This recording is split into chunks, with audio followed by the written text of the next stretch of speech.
যে ছয় জনগোষ্ঠীৰ নেতৃবৃন্দ হিমন্ত বিশ্ব শৰ্মাৰ হাতৰ মুঠিত চলে নেকি এই গোটেই বিষয়টোক লৈ চৰ্চা চলিছে ৰাইজে প্ৰশ্ন কৰিছে যে জনগোষ্ঠীয়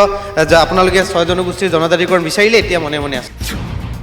গোটেই বিষয়টো কি ক'ব নাই আসলতে আমি মনে মনে থকা নাই আমি অত্যন্ত আশাবাদী আছিলোঁ যে অসম চৰকাৰ তথা কেন্দ্ৰীয় চৰকাৰে যিহেতু আমাক প্ৰতিশ্ৰুতি প্ৰদান কৰিছিলে যে তেওঁলোকে শাসনলৈ আহিলে ছয় জনগোষ্ঠীৰ জনজাতি মৰ্যাদা প্ৰদান কৰিব আৰু আমি সম্পূৰ্ণ তেওঁলোকৰ ওপৰত আস্থা আৰু বিশ্বাসত আছিলোঁ গতিকে চৰকাৰখনৰ প্ৰতি আমি বহুত মুখ চুপতি মাৰি থাকিব আমি বিচৰা নাই আমি এতিয়া আজি এই সিদ্ধান্ত হ'ব আমাৰ এখন বৈঠক হ'ব বৈঠকৰ পিছত আমি সিদ্ধান্ত ল'ম আৰু ৰাইজৰ কাষলৈ আমি যাবৰ কাৰণে চেষ্টা কৰিম মন্ত্ৰী ৰণোজ পেগু ডাঙৰীয়া দেৱক আমি এখন পত্ৰ প্ৰেৰণ কৰিছিলোঁ যে আমাৰ লগত এখন মিটিং কৰিব লাগে কিন্তু ৰণোজ পেগু ডাঙৰীয়াক আমি দেখিবলৈ পালোঁ যে তেখেতে আচলতে আমাক বুঢ়া আঙুলি প্ৰদৰ্শন কৰিছে আমি দেখিবলৈ পাইছোঁ ইয়াত আচলতে চুতীয়া জনগোষ্ঠীক সম্পূৰ্ণৰূপে নিশেষ কৰাৰ এক পৰিকল্পনা তেওঁলোকে ৰচনা কৰিছে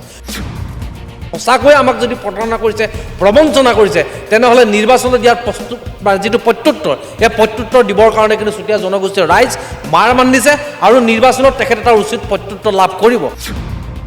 ইয়াৰ পিছত আন্দোলন হ'ব ইয়াৰ পিছৰ আন্দোলন অত্যন্ত জংগী হ'ব আৰু এইবাৰ আন্দোলন যধে মধে যেতিয়াই তেতিয়াই হ'ব নাই সংগঠনত নিশ্চিতভাৱে দাগ লাগিবই যে বিভিন্ন সময়ত আন্দোলনবিলাক হয় যে এটা সময়ত আন্দোলনৰ যিসকল আন্দোলনকাৰী তাকে তেওঁলোকে চাৰেণ্ডাৰ কৰে বা বিভিন্ন তেওঁলোকৰ সুবিধা লাভ কৰে আৰু আমি এটা কথা ৰাইজৰ ওচৰত সদায় প্ৰতিয়ন কৰিবৰ কাৰণে চেষ্টা কৰিম বা আমি ৰাইজৰ ওচৰত এটা বিশ্বাস ৰাখিবৰ কাৰণে শেষ বিন্দু উশাহ থকালৈকে শেষ বিন্দু তেজ থকালৈকে এইটো এটা মানে আমি ৰাইজক এটা আমি মানে আশ্বস্ত কৰিবৰ কাৰণে চেষ্টা কৰিম যে আমি যে আচলতে চৰকাৰৰ ওচৰত বিক্ৰী যোৱা নাই আমি যে চৰকাৰৰ ওচৰত কোনো ধৰণৰ যে কম্প্ৰমাইজ কৰা নাই এই কথাটো আমি ৰাইজক ওচৰত কামেৰে প্ৰদৰ্শন কৰিবৰ কাৰণে চেষ্টা কৰিম উজনি অসমত দেখিবলৈ পোৱা গৈছিল বিগত কেইমাহমানৰ পূৰ্বে ছয় জনগোষ্ঠীৰ জনজাতিকৰণক লৈ এটা বিশাল আন্দোলন হিলদল ভাঙি ৰাইজে ওলাই আহিছিল জনজাতিকৰণৰ দাবীত বৰ্তমান মুহূৰ্তত দেখা গৈছে ছয় জনগোষ্ঠীৰ জনজাতিকৰণৰ গোটেই বিষয়টোক বৰ্তমান মুহূৰ্তত কেন্দ্ৰীয় চৰকাৰে বিচাৰাধীন হৈ আছে বা দেখিবলৈ পোৱা গৈছে যে এই গোটেই বিষয়টোক ছয় জনগোষ্ঠীৰ জনজাতিকৰণ প্ৰসংগত বা ছয় জনগোষ্ঠীৰ জনজাতিকৰণ বিচৰা যি নেতৃত্ব সেই নেতৃত্বক শেহতীয়াভাৱে প্ৰশ্ন উত্থাপন হৈছে যে মুখ্যমন্ত্ৰী হিমন্ত বিশ্ব শৰ্মাৰ হাতৰ মুঠিত থাকে নেকি ছয় জনগোষ্ঠীৰ নেতৃত্ব যেহেতু মুখ্যমন্ত্ৰীয়ে যিটো কয় সেইটোকে ছয় জনগোষ্ঠীৰ নেতৃত্বই মানি লৈছে নেকি এনেধৰণে সাধাৰণ লোকসকলে বৰ্তমান সময়ত ছয় জনগোষ্ঠীৰ নেতৃত্বক প্ৰশ্ন কৰিব বিচাৰে আজি এই গোটেই বিষয়টোক দেখিবলৈ পোৱা গৈছে যে ছয় জনগোষ্ঠীৰ জনজাতিকৰণৰ বিষয়টোক লৈ আজি যিহেতু কেন্দ্ৰীয় চৰকাৰে যি এটা ষ্টেটমেণ্ট দিছিল যে বিচাৰাধীন হৈ আছে গোটেই বিষয়টোক আৰু দেখিবলৈ পোৱা গৈছে যে অসম চৰকাৰে গোটেই বিষয়টোক চুতীয়া জনগোষ্ঠীৰ লোকসকলক আচলতে যি সংৰক্ষণৰ ব্যৱস্থা কৰিছে এই গোটেই বিষয়টোক লৈ বৰ্তমান মুহূৰ্তত এক সাংঘাতিকভাৱে এটা বিভ্ৰান্তিৰ সৃষ্টি হৈছে যে সঁচাকৈ ছয় জনগোষ্ঠীৰ জনজাতিকৰণ বা আমি এই মুহূৰ্তত চুতীয়া জনগোষ্ঠীৰ নেতৃবৃন্দৰ সৈতে উপস্থিত আছোঁ চুতীয়া যুৱ সন্মিলনীৰ এটা বিশেষ স্থানত তেখেতলোকে আজি এক গুৰুত্বপূৰ্ণ বৈঠক অনুষ্ঠিত কৰিছে খন্তেক সময় পিছতে তেখেতলোকে এই গোটেই বিষয়টোক আলোচনা কৰিব যে কেনেধৰণে আচলতে মুখ্যমন্ত্ৰী হিমন্ত বিশ্ব শৰ্মা বা চৰকাৰে কৰি অহা প্ৰতাৰণাৰ বিৰুদ্ধে কেনেধৰণে তেখেতলোকে মাৰ বান্ধি পুনৰবাৰ তেখেতলোক ৰাজপথলৈ বা তেখেতলোকে এই সংগ্ৰামখন আগুৱাই নিব সেই সন্দৰ্ভত বিশদ আলোচনা হ'ব তাৰ পূৰ্বে আচলতে আমি অসমবাসী ৰাইজক চুতীয়া যুৱ সন্মিলনীৰ নেতৃবৃন্দ আছে মই সহযোগী দেখুৱাবৰ কাৰণে অনুৰোধ কৰিছোঁ আচলতে গুৱাহাটীৰ এটা বিশেষ স্থানত বৰ্তমান সময়ত চুতীয়া যুৱ সন্মিলনীৰ কেন্দ্ৰীয় নেতৃবৃন্দ এই নেতৃবৃন্দই বৰ্তমান মুহূৰ্তত একত্ৰিত হৈছে আৰু তেওঁলোকে আলোচনা কৰিব খন্তেক সময় পিছতে আৰু সিদ্ধান্ত গ্ৰহণ কৰিব যে আচলতে ছয় জনগোষ্ঠীৰ জনজাতিকৰণ বা চুতীয়া জনগোষ্ঠীক জনজাতিকৰণৰ বিষয়টোক লৈ আচলতে কেনেধৰণে আগবাঢ়িব সেই গোটেই বিষয়খিনিক তেখেতলোকে আলোচনা কৰিব মই পোনে পোনে চুতীয়া যুৱ সন্মিলনীৰ সভাপতি আছে কৌস্তৱ কিশোৰ চুতীয়া ডাঙৰীয়া আছে মই পোনতে আপোনাৰ পৰা জানিবৰ কাৰণে বিচাৰিম আজি খুব এখন গুৰুত্বপূৰ্ণ সভা আপোনালোকৰ অনুষ্ঠিত হ'ব তাৰ পূৰ্বে আমি আপোনালোকৰ পৰা কিছু কথা জানিবৰ কাৰণে বিচাৰিছোঁ এই গোটেই প্ৰসংগটো আমি উল্লেখ কৰিছোঁ যে ছয় জনগোষ্ঠীৰ নেতৃবৃন্দ হিমন্ত বিশ্ব শৰ্মাৰ হাতৰ মুঠিত চলে নেকি এই গোটেই বিষয়টোক লৈ চৰ্চা চলিছে ৰাইজে প্ৰশ্ন কৰিছে যে জনগোষ্ঠীয় আপোনালোকে ছয় জনগোষ্ঠীৰ জনজাতিকৰণ বিচাৰিলে এতিয়া মনে মনে আছে গোটেই বিষয়টো কি ক'ব নাই আচলতে আমি মনে মনে থকা নাই আমি অত্যন্ত আশাবাদী আছিলোঁ যে অসম চৰকাৰ তথা কেন্দ্ৰীয় চৰকাৰে যিহেতু আমাক প্ৰতিশ্ৰুতি প্ৰদান কৰিছিলে যে তেওঁলোকে শাসনলৈ আহিলে ছয় জনগোষ্ঠীৰ জনজাতি মৰ্যাদা প্ৰদান কৰিব আৰু আমি সম্পূৰ্ণ তেওঁলোকৰ ওপৰত আস্থা আৰু বিশ্বাসত আছিলোঁ যে তেওঁলোকে আমাক আচলতে আমাৰ ন্যায্যতা প্ৰদান কৰিব আৰু শেহতীয়াকৈ বিভিন্ন ৰাইজৰ আন্দোলন স্বতঃস্ফূৰ্ত ৰাইজৰ যি সঁহাৰি বা প্ৰতাৰিত প্ৰবঞ্চিত ৰাইজে যিদৰে ৰাজপথলৈ ওলাই আহিলে, ৰাজপথলৈ ওলাই আহি তেওঁলোকে যি একতাৰ শক্তি প্ৰদৰ্শন কৰিলে, তাৰপিছত চৰকাৰখনে বাধ্য হৈ এখন প্ৰতিবেদন আমাৰ হাতত তুলি দিলে। আৰু প্ৰতিবেদনখন পোৱাৰ পিছত আমি আশাবাদী আছিলোঁ যে এই প্ৰতিবেদনখন তেওঁলোকে কেন্দ্ৰীয় চৰকাৰলৈ প্ৰেৰণ কৰিব আৰু 6 জনগোষ্ঠীৰ জনজাতিকৰণৰ বিষয়টো প্ৰকৃতাৰ্থত মীমাংসা হ'ব। কিন্তু শেহতীয়াকৈ আমি দেখিবলৈ পালোঁ যে আচলতে গোটেইবিলাক ফুটুকাৰ ফেন। ইয়াৰ বিগত পাৰ হৈ যোৱা সময়খিনিত যে 2019 চনত যেতিয়া এই বৰ্তমান শাসনাধিষ্ঠ বিজেপি চৰকাৰখনে ৰাজ্যসভাত যেতিয়া এখন বিল যেতিয়া উত্থাপন কৰিছিলে, সেই সময়ত বৰ্তমানৰ মুখ্যমন্ত্ৰীজনে অসমত এটা প্ৰচাৰ চলাইছিলে যে অসমৰ চুটিকে প্ৰমুখ্য কৰি 6 জনগোষ্ঠীৰ জনজাতিকৰণ ইতিমধ্যে হৈ গৈছে। আৰু এই যিখন বিল, এই যিখন শেহতীয়াকৈ প্ৰতিবেদন তেওঁলোকে প্ৰস্তুত কৰিলে, এই প্ৰতিবেদনখন প্ৰস্তুত কৰাৰ পিছতো তেওঁলোকে তেনেকুৱা এটাই আচলতে ৰাইজৰ মাজত প্ৰভাৱ বিস্তাৰ কৰিবলৈ চেষ্টা কৰিছিলে যে প্ৰকৃতাৰ্থত 6 জনগোষ্ঠীৰ জনজাতিকৰণ এইবাৰ হৈ যাব। আৰু আমিও আশাবাদী আছিলোঁ যে নিশ্চিতভাৱে সমাধানৰ এটা পথ ওলাব। কিন্তু শেহতীয়াকৈ আমি তেওঁলোকৰ যি কাণ্ড কাৰখানা বা কালি কেন্দ্ৰীয় চৰকাৰৰ এটা প্ৰশ্নৰ উত্তৰত মন্ত্ৰীজনে যিটো কথা ক'লে উইকি ডাঙৰীয়াই যে বৰ্তমানো 6 জনগোষ্ঠীৰ জনজাতিকৰণৰ বিষয়টো বিচাৰাধীন আছে, এই কথাটোত আমি সঁচাকৈ অত্যন্ত দুখ পাইছোঁ। আমি চৰকাৰখনে যে আমাক প্ৰতাৰণা কৰিছে, প্ৰবঞ্চনা কৰিছে, এই কথাটো স্পষ্টভাৱে প্ৰতিফলিত হৈছে। আৰু আজি ততাতৈয়াকৈ গুৱাহাটী মহানগৰত আমাৰ যিসকল কেন্দ্ৰীয় নেতৃত্ব আছে, কেন্দ্ৰীয় নেতৃত্ব আমি গোট খাইছোঁ। খন্তেক সময়ৰ পিছতে আমাৰ আলোচনা হ'ব আৰু আলোচনাৰ পিছত নিশ্চিতভাৱে আমাক যি প্ৰতাৰণা কৰিছে, যি প্ৰবঞ্চনা কৰিছে, এই প্ৰতাৰণা প্ৰবঞ্চনাৰ বিপক্ষে পুনৰ ৰাজপথলৈ ওলাই আহিবৰ কাৰণে ৰাইজ বাধ্য হ'ব। দেখা যায় যে আজি কিছুমাহ পূৰ্বে আচলতে ইমান এটা জোৰদাৰ আন্দোলন, চুতীয়া যুৱ সন্মিলনীৰ নেতৃত্বতো ইমান হাজাৰ হাজাৰ মানুহ ওলাই আহিছিল, ৰাজপথ কঁপাই তুলিছিল, উজনি অসম সাংঘাতিকভাৱে এটা জাগৰণ সৃষ্টি কৰিছিল। এই গোটেই জাগৰণটো যেনে আমি কা আন্দোলন দেখিলোঁ, কা আন্দোলন ফিল্ডৰ মানে কি হয়, যেতিয়া আন্দোলন এখন ফিল্ডলৈ গুচি গ'ল, আপোনালোকৰ এই গোটেই আন্দোলনটোক ক'ৰবাত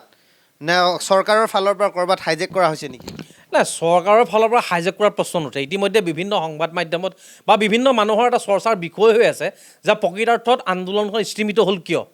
আমি আচলতে আশাবাদী আছিলোঁ। আমি কাৰ ওপৰত ভৰসা কৰিম? নিশ্চিতভাৱে চৰকাৰৰ ওপৰত ভৰসা কৰিব লাগিব, মুখ্যমন্ত্ৰীৰ ওচৰত কৰিব লাগিব, বিভাগীয় মন্ত্ৰীৰ ওচৰত কৰিব লাগিব। বিভাগীয় মন্ত্ৰী বা মুখ্যমন্ত্ৰী ডাঙৰীয়াই এখন প্ৰতিবেদন আমাৰ হাতত দি তেওঁলোকে কৈছে যে আমি অতি সোনকালে এই প্ৰতিবেদনখন কেন্দ্ৰীয় চৰকাৰলৈ প্ৰেৰণ কৰিম। আৰু প্ৰতিবেদনখন লৈ আমি যিসকল নাগৰিকৰ পৃষ্ঠপোষকতাত বা যিসকলৰ পৰামৰ্শৰে আমি আন্দোলন কৰিছিলোঁ, সেইসকল ৰাইজৰ কাষলৈ আমি গৈছোঁ, প্ৰতিবেদনখন তেওঁলোকৰ আলোচনা কৰিছোঁ। আৰু শেষত আমি দেখিবলৈ পাইছোঁ ইয়াত আচলতে চুতীয়া জনগোষ্ঠীক সম্পূৰ্ণৰূপে নিশেষ কৰাৰ এক পৰিকল্পনা তেওঁলোকে ৰচনা কৰিছে। প্ৰতিবেদনখন বহুতো বিভ্ৰান্তি আছে আৰু এই বিভ্ৰান্তিবিলাক দূৰ কৰিবৰ কাৰণে বিভাগীয় মন্ত্ৰী ৰণোজ পেগু ডাঙৰীয়াদেৱক আমি এখন পত্ৰ প্ৰেৰণ কৰিছিলোঁ যে আমাৰ লগত এখন মিটিং কৰিব লাগে। কিন্তু ৰণোজ পেগু ডাঙৰীয়াক আমি দেখিবলৈ পালোঁ যে তেখেতে আচলতে আমাক বুঢ়া আঙুলি প্ৰদৰ্শন কৰিছে। তেখেতে ভাবিছে যে চুতীয়া জনগোষ্ঠীয়ে নিৰ্বাচনত কোনো ধৰণৰ প্ৰভাৱ পেলাব নোৱাৰে আৰু সেইকাৰণে তেওঁ এতিয়ালৈকে আলোচনাখন আমাৰ লগত বহিবলৈ তেওঁ কোনো ধৰণৰ চেষ্টা কৰা নাই। আমি আপোনাৰ সংবাদ মাধ্যমৰ জৰিয়তে এটা কথা তেখেতক সকিয়নি প্ৰদান কৰিছোঁ যে আগন্তুক সময়ছোৱাত তেখেতে যিটো সমষ্টিৰ পৰা প্ৰতিনিধিত্ব কৰে, সেই সমষ্টিটোত কিন্তু চুতীয়া জনগোষ্ঠীয় ৰাইজে নিৰ্ণায়কৰ ভূমিকা পালন কৰে। আৰু তেখেতে যদি সঁচাকৈয়ে আমাক যদি প্ৰতাৰণা কৰিছে, প্ৰবঞ্চনা কৰিছে, তেনেহ'লে নিৰ্বাচনত দিয়াৰ যিটো প্ৰত্যুত্তৰ, এই প্ৰত্যুত্তৰ দিবৰ কাৰণে কিন্তু চুতীয়া জনগোষ্ঠীয় ৰাইজ মাৰ মান্দিছে আৰু নিৰ্বাচনত তেখেতে তাৰ উচিত প্ৰত্যুত্তৰ লাভ কৰিব। কিন্তু সমান্তৰালভাৱে আমি এই কথাটো ৰাইজক ক'ব বিচাৰিছোঁ যে আন্দোলন এখন চলাই নিবলৈ আচলতে বহু ধৰণৰ অৰ্থৰ প্ৰয়োজন হয়, বহু ধৰণৰ টকা পইচাৰ প্ৰয়োজন হয়। আৰু আমি যিহেতু বৰ্তমান যিসকল ইয়াতে আমাৰ যুৱ বন্ধু আছে, প্ৰত্যেকে আচলতে সংগঠন বা জাতীয় দায়বদ্ধতাৰ উপৰিও ঘৰখনৰ দায়বদ্ধতা তেওঁলোকৰ থাকে। প্ৰত্যেকে ঘৰ সংসাৰ চলাব লগা হয়, নিজৰ মা দেউতাৰ দায়িত্ব ল'ব লগা হয়। আৰু তাৰপিছত আচলতে এখন সংগ্ৰাম চলাই নিবৰ কাৰণে, এখন আন্দোলন চলাই নিবৰ কাৰণে বৰ্তমান সময়ত যি ধৰণৰ অৰ্থৰ ব্যৱস্থাপনাৰ প্ৰয়োজন হয়, এই অৰ্থ ব্যৱস্থাপনাটো সঁচাকৈ আমি বহুত পিছ পৰি থাকিব লগা হয়। যিটো কাৰণে এখন বিশাল গণ সংগ্ৰাম বা গণ আন্দোলন আগবঢ়াই লৈ যাবৰ কাৰণে আমি বিভিন্ন অসুবিধাৰ সন্মুখীন হওঁ। আৰু বৰ্তমান সময়তো আচলতে আন্দোলনখন আমি স্থবিৰ কৰি ৰখাৰ এটা মুখ্য কাৰণেই হৈছে অৰ্থনৈতিক যি সহযোগিতা বা যিটো ব্যৱস্থাপনাৰ প্ৰয়োজন হয়। গতিকে সেইকাৰণে আন্দোলনখন ৰখি আছে। মানে ইয়াৰ অৰ্থ ৰাইজে এইটো ভাবিব নালাগে যে আন্দোলনখন ক'ৰবাত ৰখি গৈছে বা চৰকাৰে আন্দোলনখন আচলতে হাইজেক কৰিছে। আমি আজি ইয়াতে আমাৰ সকলো জ্যেষ্ঠ অভিজ্ঞ আমাৰ যিসকল ব্যক্তি আছে জনগোষ্ঠীটো দায়বদ্ধশীল, প্ৰত্যেকে আমি আলোচনাত মিলিত হ'ম। ইয়াৰ পিছত আন্দোলন হ'ব, ইয়াৰ পিছৰ আন্দোলন অত্যন্ত জংগী হ'ব আৰু এইবাৰ আন্দোলন যধে মধে যেতিয়াই তেতিয়াই হ'ব। আমি কোনো ধৰণৰ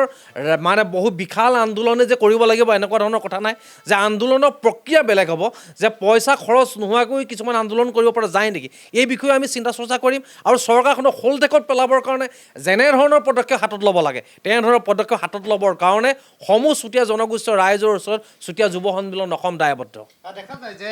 6 জনগোষ্ঠীৰ নেতৃত্বক এটা আঙুলি টোৱাইছিল যে অখিল গগৈয়ে কৈছিল যে 6 জনগোষ্ঠীৰ নেতাসকল একাংশ কিন্তু চবক কোৱা নাই একাংশ নেতাসকলে চৰকাৰৰ পৰা পইচা লৈ আচলতে এই আন্দোলনখন কৰিছিল কিন্তু চুতীয়া যুৱ সন্মিলনে সম্পূৰ্ণ পৃথক আৰু প্ৰথমৰ পৰা আজি ডেটলৈকে আপোনালোকৰ ষ্টেণ্ডটো আমাৰ দৃষ্টিত আমি যিহেতু আপোনালোকৰ গোটেই খবৰবিলাক আমি সম্প্ৰচাৰ কৰোঁ গতিকে আমি দেখিছোঁ ঠিকে আছে বা আপোনালোকৰ স্থিতিত বৰ্তমানো অটল আপোনালোকৰ প্ৰতিক্ৰিয়া প্ৰকাশ কৰি আছে শেহতীয়াভাৱে যে এই গোটেই প্ৰক্ৰিয়াটোক এতিয়া একাংশ বুলি কৈ দিয়াৰ লগে লগে বহুতো প্ৰশ্নবোধক হয় এই গোটেই প্ৰক্ৰিয়াটোত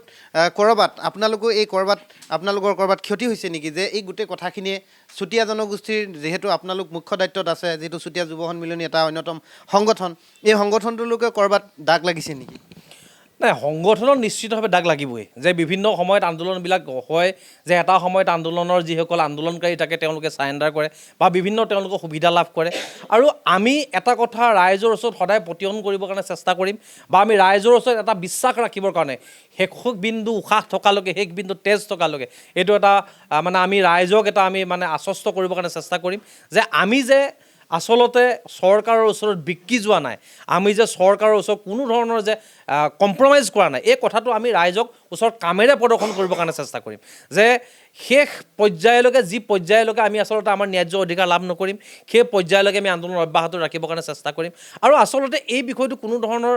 কম্প্ৰমাইজ কৰাৰ কথা আহিব নোৱাৰে যিহেতু ইয়াত আমাৰ জাতি মাটি ভেটি আৰু আমাৰ ভৱিষ্যত সুৰক্ষাৰ কথা জড়িত হৈ আছে গতিকে এনে এটা স্পৰ্শকাতৰ বিষয়ৰ ওপৰত কোনো ধৰণৰ জাতীয় দায়বদ্ধশীল ব্যক্তিয়ে নিশ্চিতভাৱে কম্প্ৰমাইজ কৰিব পাৰিব বুলি আমাৰ মনে কেতিয়াও নধৰে আৰু আমিও আমাৰ স্থিতিত অটল অদম্য যে শেষ বিন্দু তেজ থকালৈকে আমাৰ ন্যায্য প্ৰাপ্য আদায়ৰ এই যুঁজত আমি অৱতীৰ্ণ হ'ম শেহতীয়াভাৱে অসম চৰকাৰৰ কেবিনেট সিদ্ধান্ত অনুসৰি আপোনালোকৰ চুতীয়া জনগোষ্ঠীৰ কাৰণে যি সংৰক্ষণ ব্যৱস্থা কৰিছে যিহেতু মূল বিষয়টোৱে যিহেতু সংৰক্ষণ ব্যৱস্থাটোক আপোনালোকক দিলেতো মাছ ধৰি খোৱা নিচিনা হয় গতিকে এই গোটেই প্ৰক্ৰিয়াটোক আপোনালোকে কেনেধৰণে চায় আৰু এই প্ৰক্ৰিয়াটোক যিহেতু আপোনালোকে